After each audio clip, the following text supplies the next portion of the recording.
Hold up. Hold up. Who this be? No. Who this be? Oh shit. I forgot that clicking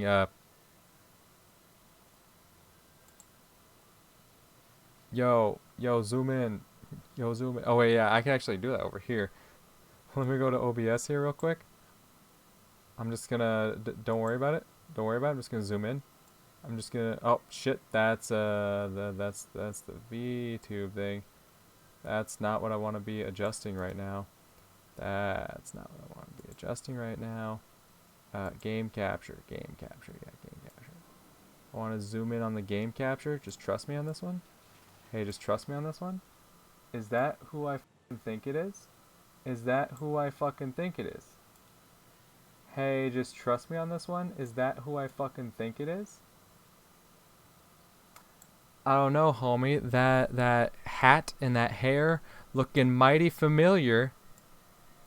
And already, Soviet games showed that they're not, too scared to throw in random cameos. There's no mistaking that. There's no mistaking that hat and that hair. That is fucking Clementine from the Walking Dead series. Obviously, she's got on like shorts and flip-flops now. But she's got a survival backpack. You can tell the hat was the biggest giveaway. I had to zoom in though.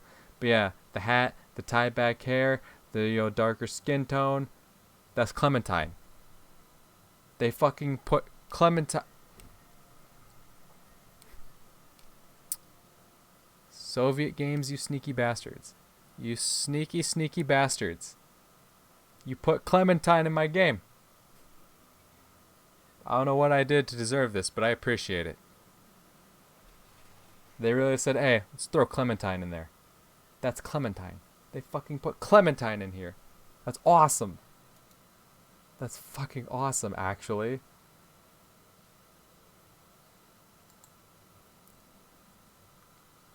Ugh. Gotta love that on-the-spot editing, am I right? But that's like actually fucking insane though. Like I'm going to close the text box and take a screenshot of this because that's actually fucking insane though. Cause like just out of nowhere, Clementine. See that's what I'm wondering. Like, have all of these little like people I see in the background been like references? Because I will point out, like I never said anything, but like when you're in the city center, you see a guy sitting on a bench, right? And he's got like long hair and a beard. It looks like the fucking, I think it's Ben Affleck. The Ben Affleck bench. Not bench press, but like Ben Affleck on the bench. Right, or no wait, that's Keanu. Not Ben Affleck. I'm thinking of Ben Affleck smoking, but it's not smoke. That's Keanu. That's totally Keanu. Keanu Reeves park bench. Keanu Reeves park bench. Yeah.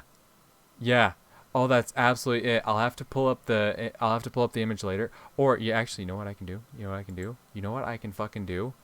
I can prove it right now. Watch. I can just save where I'm at here. It's crazy, right? If we can just okay, what was the last one? That one. Okay, so let's save there.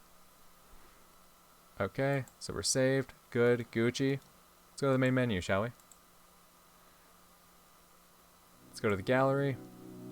Good old backgrounds. Where's the city center? City center. Right here. With people. Yeah. No, it exactly is. It's the exact fucking image. You sneaky bastards. You sneaky fucking bastards. That is the exact picture. Even down to the item he is holding in his hand. Down to the shoes. It's the exact fucking image. Oh my god. Taking a screenshot of that too. Okay, so like now while I'm here, like who else have I been missing? People. You got some person standing in the doorway here. I don't immediately recognize them. Train station, people.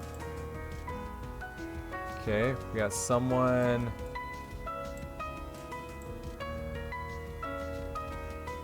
Is that a fucking JoJo?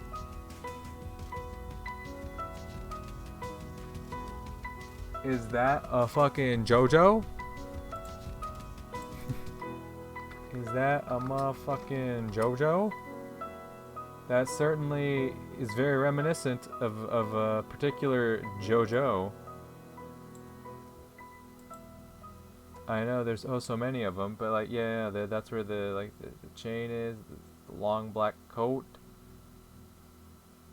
That hat, yeah, there's the little gold on the hat, it goes like back into the hair. There's a JoJo. There's a fucking JoJo. They put a motherfucking JoJo's Bizarre Adventure reference in my motherfucking game. You crazy bastards. Y'all are fucking wild. Y'all are fucking wild. Y'all are fucking wild. They put a whole ass JoJo's Bizarre Adventure in there. Eagle-Eye's Back Alley. The cat. The fucking cat. What is the official name of that cat? Isn't it called Floppa? Isn't it just called Floppa? Oh yeah, that's Floppa. Don't even lie to me. I figured. Good old Floppa. Big Floppa. Boom. More meme references. You had Sad Keanu on a bench, now we got Big Floppa. That's still insane. That's still insane to me. That there's just that many just random cameo appearances throughout this thing. That's awesome. And it all happened because I'm just like, wait, is that my homegirl Clementine? And sure as fuck it was. That's absolutely wild, man. That's absolutely crazy. But anyway, we were in the middle of a moment. I was just blown away by the fact that, you know, one of my favorite characters of all time made a cameo appearance in this game. After running out into the street, I was momentarily blinded by the bright sunlight. The contrast with the gloom of the haunted house was too great. When my vision returned to me, I looked around and noticed Himitsu sitting on a nearby bench, calmly eating candy floss. Nothing remained of the fact that, just a minute ago, she'd been sobbing violently. Besides maybe the reddish eyes. Good day. May I make your acquaintance? My name is Nikolai, I said, approaching. Sounds stupid and out of place, but Himitsu loved jokes like this. At least she had before. No, you may not. I am waiting for a friend. She smiled as if nothing happened. And what are you doing here? I'm waiting for a friend too. She has red hair and often makes a funny face, like this. I puffed my cheeks out and popped my eyes out. Himitsu laughed. Come on, stop. No, I'm telling you, that's the exact face she makes. Nika-kun, stop. I sat down next to her, although not too close. Sorry for today, and in general. Let's just not talk about it anymore. I let out a sigh, getting ready for a long monologue. Alright. Himitsu gave a short answer, still focused on her candy floss. I wanted to say that... What? That's it? That simple? Of course. Why fight if we can not fight? Damn, I love the way you think, Himitsu. That's true, but I just wanted to say I did the wrong thing. You don't deserve to be treated like this. I know. Oh, believe me, Mika. I know what my worth is. Suddenly she turned to me and said in a serious tone, Nika-kun, enough. I understand. You didn't mean to, and you won't do it again, right? I felt a shiver run down my spine. Yeah, of course. And if you do, I'll bite you, hot. Himitsu chomped through almost half the remaining candy floss in one go. Ugh, I love a girl that knows how to use her mouth. What? Scary. I laughed while actually feeling a bit uneasy. Yeah, dude, she never said what she'd be biting, homie. She's gonna lure you in, give you that false sense of security. You're thinking like, oh, something good's about to happen, then, ah! Now let's go. I still want to ride the bumper cars. Bumper cars? Now you're talking. I'll bump your car. Maybe there was nothing strange about the change in Himitsu's behavior. Might have just been a defense mechanism. To isolate herself from the problem, to ignore it, to pretend nothing had happened. Meanwhile, I couldn't escape the thoughts that came to me in the haunted house. But the shame of what I had done, the memories of a sobbing Himitsu, and my guilt weren't letting me process them properly. Maybe I could do it later, when she would have calmed down a bit. couldn't even say for sure if Himitsu was vindictive. She never really resented me. Or anyone at all, really. A sweetheart, as my mother would probably say. Yeah, she is a sweetheart. Sure, she's got some underlying issues, but overall, she's a sweetheart. Himitsu would often get sick when she was little, and as a consequence, only went into first grade when I was already in second. At that time, I barely knew Japanese and attended school at the embassy. I liked socializing with fellow Russians, but at the same time, I felt sorry for Himitsu. She really wanted to go to the same school as me. After my classes, I would read her the books for my homework. She listened carefully and never interrupted, even though she could read much better and faster than me. Then Himitsu went to the same middle school as me. My classmates would crack jokes about us being together and all that. I probably wouldn't see anything wrong with that now, but at that age, the spirit of rebelliousness and contrarianism simmered in me, and I denied it as hard as I could, which clearly upset Himitsu, but she mostly kept quiet. Surely she had an opinion of her own on the matter, which was very different from mine. Time passed, our relationship slowly changed. I got used to Himitsu, and in the end started to regard her like an inseparable part of my life, like a constant. What did Himitsu herself think? I probably never really cared. The two of us were passing a booth where you could shoot a pneumatic rifle at targets to earn points. Enough points would earn you a prize. Let's try it. Himitsu said with excitement. I don't really know how to shoot. Come on, just a couple of times. Look, it's not very expensive. Okay. I took the rifle, turned out to be lighter than I expected, tried it, rested the stock against my shoulder, and aimed. To get the maximum amount of points, I had to shoot the very center of the furthest target. It seemed like the rifle's sight was looking right at it, but things couldn't be that easy, could they? My finger trembled on the trigger, I couldn't make up my mind, endlessly shifting the barrel left and right, up and down. Mika-kun, shoot! Wait, don't jinx it. Come on, fire!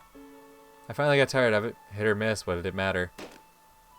In my mind, the sound of the shot was supposed to be far louder than it ended up being. Ooh, striking marksmanship, young man. The booth's owner exclaimed. What? You mean I hit it? Well, fortune favors fools. You may choose any prize. Any at all. Of course. I looked at Himitsu and her eyes immediately lit up with joy. Hell yeah. God, I love that face. I want the elephant over there. Oh, that's why the pink elephant had importance. Because I was supposed to see this. God. Well, there you go. Yeah, no, that fucking... That's the thing, they made such a big deal out of the elephant. I'm like, what? What's the fucking... Yeah, no, if I would have actually seen the moment I was supposed to, if I would have done this properly... Like, yeah, no, now that scene makes a lot more sense. There really was a giant stuffed pink elephant on the far shelf. It was at least a meter tall and just as wide. Pink elephant, really? It's bigger than you. Hey. Alright, alright. Could you give us... I addressed the owner. The pink elephant over there? Of course! He talked in a sing-song voice and generally looked pretty amusing. Don't tell... Come on, you better give me a CG of Himitsu holding a giant pink elephant. You fucking better. Here? It took Himitsu some effort, but she managed to brace the prize, almost disappearing behind the stuffed animal. Can you even see anything? I can. She said aggrievedly. It seemed like the voice was coming from the elephant itself. Oh my god, a talking elephant! I theatrically exclaimed. You won it, so you carry it. He just handed me the prize and strode forward with a sprightly step. Carrying the elephant was more convenient for me, sure. It was still a subpar experience. Truly, sometimes it's better to be club-handed. After a weekend like that, you need to rest from all the resting. She said cheerfully, stepping out from yet another attraction. Why do you think people hate Monday mornings? Because it's the first day of the week. Not everywhere. What do you mean? Well, in some places, weeks start on Sunday. That's nonsense. I don't believe it. Where? I don't remember. Yeah, no. What? I mean, what country would have their weeks start with Sunday? That'd just be weird anyway. See, that means you made it up. I didn't make anything up. I read it in a book. A science fiction one? Maybe, yeah. Why does it matter? It matters because it's not real. Maybe that was on another planet. Different planet can't have a Sunday because it has a different rotation period. What does that have to do with days of the week? Alright, I give up. You win. Ha! That's better. A pleased smile appeared on Himitsu's face. Well, let's go home. Let's go. Man, this was so much better than Catherine attempting to fuck Nikolai. We got the cute amusement park date. It had a little rough patch, but then it got nice again. I got a cameo appearance from one of my favorite video game characters of all time. And there was no awkward attempted sex scene. Like, great. When leaving the park, I know someone familiar in the crowd. No. Or maybe it was just my imagination. Really, what would she be doing here alone? Is that bitch spying? Something happened, Nico kid? No, nothing. Okay, you just seen a ghost. You think one couldn't follow us from the haunted house? They want to remember what happened there. That place is... That place is stupid, I told you. I agree. For the last hour, Himitsu's been trying her hardest to pretend nothing had happened. She almost managed to convince me of it. Let's use the subway. I'm tired. As you wish, milady. Watching Himitsu drag the pink elephant home was quite amusing. I stood there and observed until the door closed behind her. Nice. The rest of the day promised to be boring. Himitsu hadn't made lunch for her dad, but definitely couldn't ignore dinner, so I was about to spend today's evening alone. But for some reason, I wasn't as upset by this fact as I could have been. After all, today wasn't all that bad. I leisurely walked through my yard, whistling some catchy tune from an anime, opened the door, and found a piece of paper under it. A note. All the worries and fears came rushing back in a single moment, and I froze in place, unable to move. It immediately felt like hundreds of eyes were watching me. Attentive, cold gazes from twilight that were piercing me down to the bone. But determination suddenly returned to me, and the silent observers disappeared as quickly as they came. I bent down and picked up the note. It was in English. Nikolai, I thought you wanted to talk, but I guess you didn't really. And we're waiting for you in the bar until 8 p.m. See. Cast a quick glance at the clock. It was 7:45. The pleasant memories of the day spent with Himitsu melted away so quickly. It was strange. I only had 15 minutes, and getting to the bar would take at least 20. That is, if I walked. Nikolai, no. I rushed through the streets, nimbly dodging people and cars. I'd never been in bad shape, and now my lungs barely seemed to fill with enough air. My vision dimmed, and I almost got myself run over a couple times. Could it really be that simple? So many times in the past year and a half, I've been telling myself that if Catherine were to return, I'd have the self-respect not to come running at her at first call like a little puppy. I didn't care in the slightest why exactly she came today, why she was waiting for me at the bar. The cruelest thing anyone can do to another human being is give them false hope. But at the same time, hope is intoxicating. It makes all thoughts of worry and common sense lose importance. Somewhere deep inside, I felt sorry for myself, disgusted by my own spinelessness and lack of character. You should. That was nothing more than the introspection of a junkie between doses. Just yesterday, he had been telling himself to be able to kick the habit, and today all I could think of was the drug. Just recently, it seemed to me that it was all over, that I'd be able to let go and forget. But all I needed to slip again was the smallest thing, a tiny piece of paper folded in two. And a couple simple words. Again and again, I imagined Catherine saying it. I don't particularly want to, but if you insist, we could as well talk. A favor, indifference, and at the same time, arrogance, superiority. The less we show our love to a woman, the easier she is to win, was it? I guess it worked the other way around, too. Finally, I stood at the doors of the familiar bar, greedily gasping for air and trying to catch my breath. Why would she even choose this place? I definitely couldn't show up there looking like that. I had to spruce myself up. It wasn't even about self-respect, just common decency. Not to mention this way I'd have a better chance. Large drops of sweat were running down my face, and the giant wet spot on my shirt wouldn't dry up in a minute. Could I possibly look any more pitiful? Begrudgingly, I entered. It was pretty empty inside, and the clouds of smoke usual for a Saturday evening didn't hover at the ceiling. Only several visitors were nestled in the far corner. "Oh, Golia," the bartender called out to me, idly wiping glasses at the counter. Catherine was nowhere to be seen. "What time is it?" "8. I mean exactly. It's 8. 3 minutes past. Why?" He asked, surprised. Nothing now. I was just 3 minutes late. Sure, it'd be stupid to think Katya left at exactly 8 o'clock, but even if she did, she'd need some time to get out of the bar and walk far enough. Was Catherine here? I'd already caught my breath, but my voice still sounded ragged. "Boy, are you alright?" "Just answer the question." "Well," put the glass aside and walked closer to me. "She was. Spent 20 or so minutes sitting here and then left." "What?" "Yeah, found it strange too." "No, I mean, when was that?" "About 3 hours ago." So it was all a lie. The note, the promise to wait until 8.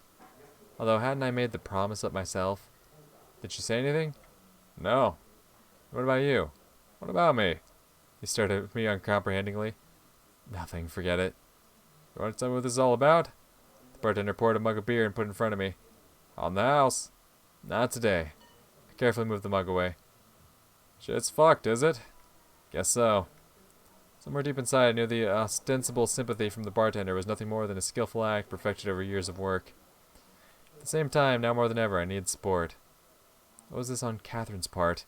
A mockery? A joke? Did she just change her mind? Was it really important? I looked into the bartender's eyes and for some reason smiled. I'll go. All right, take care. In the 5 minutes I'd spent in the bar, it grew totally dark outside. The steam coming out of my mouth hinted it was time to get my winter clothes down from the loft. Maybe I should have gotten myself a drink, at least to be warmer. I smirked under my breath. It was that feeling when you're too tired of bearing with the pain and an internal defense mechanism activates, suppressing all emotion. Now I was absolutely sure I wouldn't be running after Catherine anymore. Moreover, I didn't know what and why even happened today. Must have been a temporary mind haze. I reached home on autopilot, thinking neither about the past day nor Katya. My windows were alight. It had to be Himitsu. Ooh. I was even somewhat glad, at least with her things were simpler. I opened the door with my keys. For some reason, Himitsu had locked herself inside, which was weird. Hi, I said nonchalantly entering the kitchen. She was sitting on a chair, her back unnaturally straight, looking at the painting on the wall. I don't even remember where it's from. Himitsu said melancholically. Mom and Dad brought it along from Russia. She didn't react. Why? No reason. It's just a beautiful painting. The Russian scenery. I always wondered how it feels to be there. I thought maybe we could go there together one day, you and I. You would show me your old home. We would walk through the forests and fields, just like in this painting. We will. No reason not to. Himitsu was acting unnaturally and wasn't even trying to hide it. I don't think it'll work out. Not anymore. Why? Himitsu left the note, didn't she? Oh. Somehow, some way, Himitsu left the note. Catherine was at the bar. It had nothing to do with the note, though. Wait, unless the note originally said 5 and Himitsu altered it. Potentially. She knows about the note, though. She'd have to know. Because I'll need to study. Himitsu suddenly smiled and continued. And so will you. As if I would. But there'll be breaks. We can go for a trip then. Maybe. Anyway, time for dinner now. I cast a look at the painting. I honestly had no idea what was depicted on it. A place in the real world or a piece of the artist's imagination. Does it really matter if people like it? At least Himitsu did. She even wanted to go there. When is dinner? Himitsu wasn't herself. She didn't ask where I'd been, even though by the looks of it, she had been waiting for me for a while. Here. Himitsu said proudly, putting a plate with baked potatoes and a steak in front of me. What do I do with the honor? I know you like this stuff, so I just decided to make it. I do, sure, but you don't usually... I mean, you prefer healthy food. It's okay to treat yourself sometimes. You did win me the elephant today. Alright, the elephant. The giant pink one. Mm-hmm. Where'd you put it? In my room. I wanted to put it on the shelf first, but there wasn't enough space, so the corner had to do. I laughed. Hey. Don't hey me. Imagine how hard it must be for the proud African animal to live within 4 walls. It's used to the open savannah. Nikaken. Himitsu smiled and started eating. For a while I managed to forget about the note, about Catherine. I simply enjoyed my favorite meal. I had no desire to think about Himitsu's initial weird behavior. Everything's at home. Everything's fine. Why? Well, you did skip lunch. It's okay. Sometimes. Didn't you say so yourself? Why wasn't she asking where I had been? Because she knows. Maybe there's something else? Himitsu took a moment to think. Not really. Everything's fine. Was I working myself up over nothing? Maybe she didn't notice anything. Hey, yeah, that's bullshit. Who could know what I was off doing? Maybe some person who made the note? Maybe I was saving the world. Okay, I guess. Any plans for tomorrow? Of course. Tomorrow's our big autumn cleanup. Huh? Really? Okay then. Come whenever you want. I was talking about myself, actually. We're cleaning my house. Of course. I grew somewhat embarrassed. I'll clean up too then. Himitsu giggled. You clean. Don't worry. I'll deal with it next week. Alright, if you say so. I suddenly felt uneasy around her. Because I was hiding a new note from Catherine, there was clearly something wrong with Himitsu.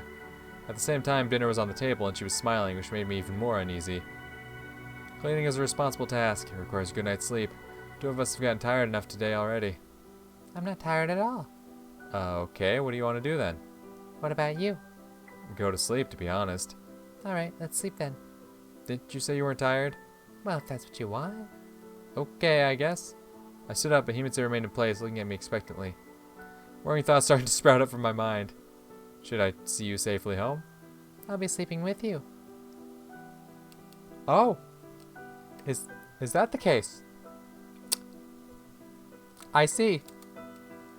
Ah. Interesting. She replied calmly. Himitsu, you're scaring me. Stop that. A nervous giggle escaped my lips and took a titanic effort not to take a step back. Where did you go today, Nika-kun? There it is. What? To the amusement park with you, don't you remember? And after that? I was home. Because you told me didn't I stammered out. The whole time? Yeah. Then where did you run off to? The calmness of Himitsu's voice as she said all that was making me genuinely scared. After her? After who? I didn't run after anyone. She didn't respond, just kept glaring at me. I realized it was useless to keep denying it. Were you watching me? I don't need to watch you. I know you too well. But then how? I looked out the window and saw you find a note, then run off somewhere. So you were watching me after all. Think whatever you want. She gave a short reply and stood up from the chair. It's none of your business in the first place. Oh, that's how you talk now. Himitsu tried to appear strong, to make me understand she was really upset. Now she had the best possible intentions and was doing it out of concern for me. Maybe someone else would have believed it. But not me. I didn't feel guilty, I just couldn't, not after everything that had happened. I was trapped, being torn apart from the inside by two opposite forces. I'm tired. I sat down in the chair next to Himitsu and let out a helpless sigh, burying my head in my hands. Leave me alone. All of you. At least for today. Nika-kun. Her voice was as cold before, but notes of sadness could be heard in it. Nika-kun, I worry about you. You can't keep up like this. She's hurt us so much. Us. What a truly curious choice of words. Just forget her. Is it really that hard? God, Himitsu, preach. Of course it's hard. The situation's also difficult, I whispered quietly. A couple hours ago I wanted to talk to someone, but the bartender certainly wasn't fit for this conversation. Could Himitsu be? Previously I'd done everything I could to make sure the thought of my relationship with Catherine never crossed her mind. Maybe even impossible. But now I'd been driven into a corner and there wasn't anyone else nearby. I didn't want to see anyone else nearby. I can help if you want me to. She approached and embraced me. Yes. It'll be alright. I'm here. Fuck yeah, you are. I hugged her back and pressed her close. I was serious. If you want it. What are you talking about? Well, sleeping. I couldn't see her face, but I was sure she blushed to the roots of her hair. Do you really think that by doing that, you'd be able to replace Catherine? I don't want to replace anyone. She pushed me away slightly and took a step back. Nika-kun, it just hurts me that you've done it so many times with her, and you do it now, but you don't want to do it with me. Would do it now. If Catherine were in Himitsu's place now, would I be able to resist? Yes, actually, surprisingly enough. But what did it matter? As if sex was the only reason I fell in love with Katya. Do you really think sex is what's most important here? That was the only reason we were together? Maybe you think that I can't love you just because we haven't done it? That's what you think about me, huh? Couldn't stop. Her words genuinely upset me. Was it because there was some truth to them? That's not what I meant at all. Nika-kun, I'm sorry. Himitsu burst into tears. Alright. It's fine. I stood up and hugged her carefully. Just seemed like you believed sex would solve all our problems. She didn't say anything and just kept sobbing.